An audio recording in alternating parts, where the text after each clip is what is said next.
இதயம் wishes you a very happy new year.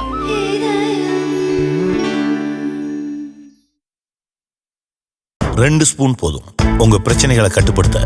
Line date syrup, தினமும் 2 ஸ்பூன் lion date syrup. Lion date syrup. Idhayam wishes you a very happy new year.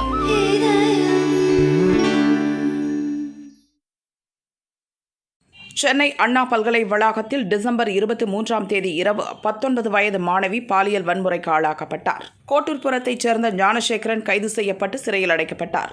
இதில் நிறைய மர்ம முடிச்சுகள் இருப்பதாகவும் முக்கிய புள்ளியை காப்பாற்றும் முயற்சி நடப்பதாகவும் குற்றச்சாட்டு எழுந்துள்ளது. 3 IPS அதிகாரிகள் அடங்கிய SIT எனப்படும் சிறப்பு புலனாய்வு குழுவை அமைத்து சென்னை ஹைகோர்ட் உத்தரவிட்டுள்ளது.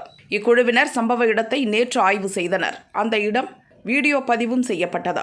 பாதிக்கப்பட்ட மாணவி தங்க வைக்கப்பட்டுள்ள இடத்திற்கும் சென்றனர். விசாரணைக்கு சம்மதமா என அவரின் ஒப்புதலுடன் ரகசிய விசாரணை நடத்தினர். தனக்கு நேர்ந்த கொடுமை குறித்த அனைத்து விவரங்களையும் மாணவி தெரிவித்துள்ளார். தொடர்ந்து கைதான ஞானசேகரனிடம் பறிமுதல் செய்யப்பட்ட மொபைல் போனில் இருந்த தகவல்களையும் ஆய்வு செய்தனர். வாட்ஸ்அப் சாட்டிங், மொபைல் போனில் இருந்த எண்கள், போட்டோ மற்றும் வீடியோ என அனைத்து விவரங்களும் சேகரிக்கப்பட்டது. அடுத்த கட்டமாக சைபர் குற்ற தடுப்பு பிரிவு போலீசார் உதவியுடன் விசாரணை தொடர்கிறது.